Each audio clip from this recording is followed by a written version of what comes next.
now he's created the change in direction. But he's just going to take his time here, because this is a de-stressing exercise at the same time. You could have moments of more challenge, but also moments of more stress coming off of Koji, because this is this is about control, relationship control. You see him kind of his mouth is still moving on that. Because after this exercise, he gets a really good break. Okay.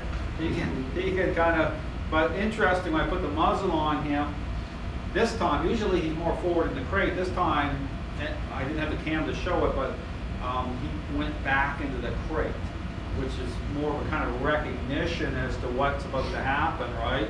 Saying, okay, I don't know if I want to come out here, because, when I come out, guess what?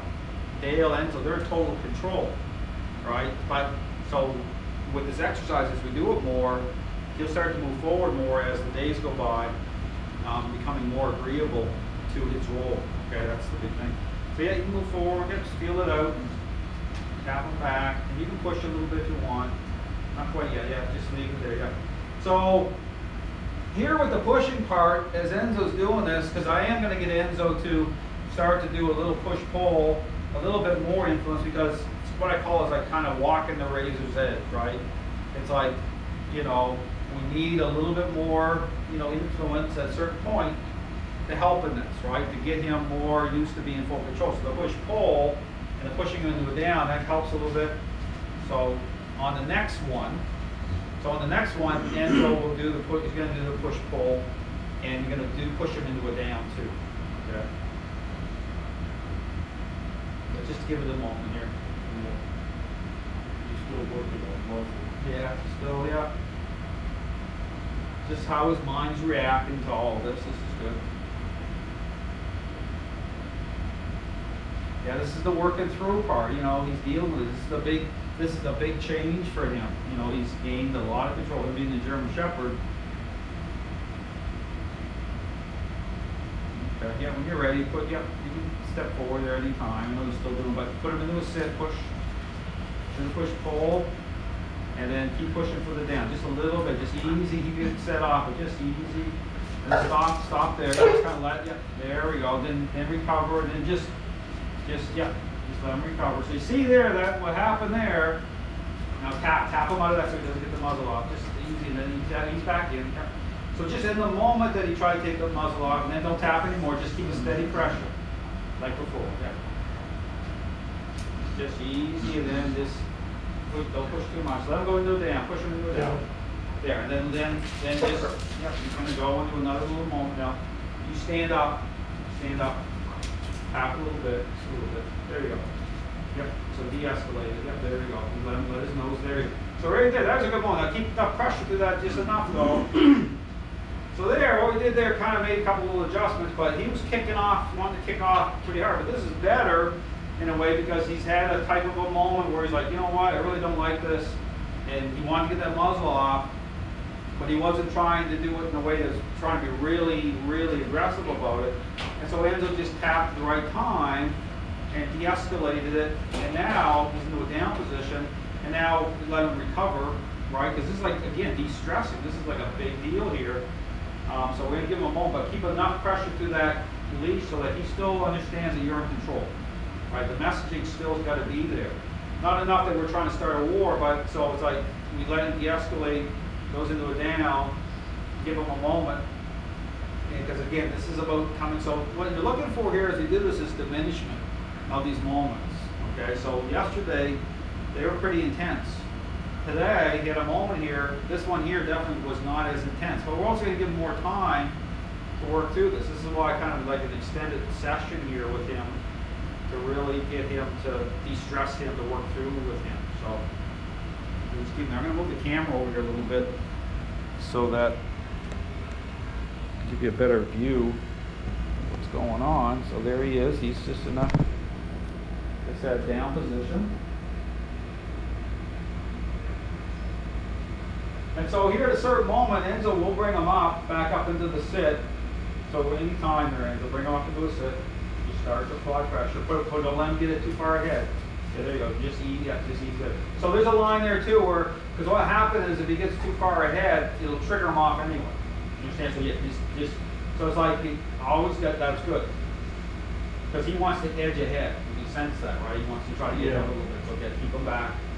He can still trigger off. Now right there, it's the same thing. He's just gonna hang there, not do anything, and just just keep that's right. Just keep it there. Let him work through this. This is another working through thing. So he's right on the edge here, but that's why his mouth is really going. He's right on the edge there, but we're not trying to escalate him. We just want to. His mouth is really working here. Just keep it. You're doing good. Just keep it. Yeah. Because he's sensing that muzzle. Because this changes the whole context of that muzzle, what it represents to him. Like I said, if we start moving faster, let him go in front, it's even better. It's not better at all because we've opened it up to negotiation and accommodation through him gaining control back, which gives him comfort. Okay, he's got to work through this. But again, when we're doing this too is when we decide okay, how far do we take this? What we're going for here today is a little better each time. Like he had a really kicked off a couple times. He had a bigger little moment there. And right now, he's having a little working through this. So what we'll do is we're not gonna do another down with him. We're gonna do a couple more steps. And I'm gonna take him here in a second myself. And let me take him here and I'm gonna walk over and I'm gonna take him. Yeah, good. And then as you step away, this will help a little bit too, kind of change things up a little bit. Do a great job. So here, same thing. What I do with him here, just gonna take my time. I'm gonna walk around him for a little bit.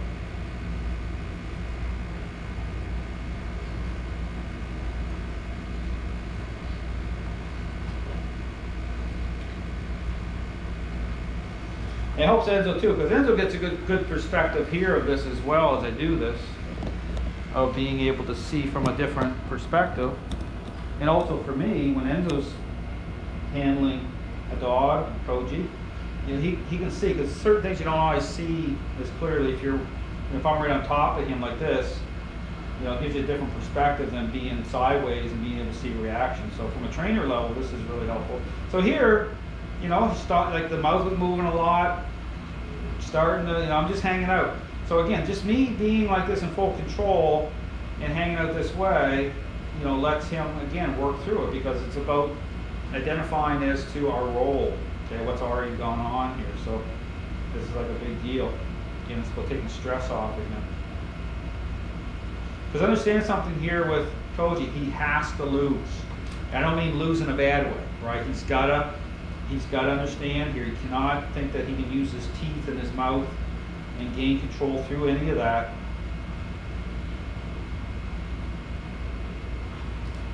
So right here, as soon as I walk forward, see I'm tapping him back. So that line's got to be really clear. That's there's certain things here are non-negotiable, right? So if the muzzle's non-negotiable, that line, make that non-negotiable. Because as soon as I step right away, I cut his access off to go up front. And if he triggers off, so be it. But what helps is that if that's a really defined line, he knows it.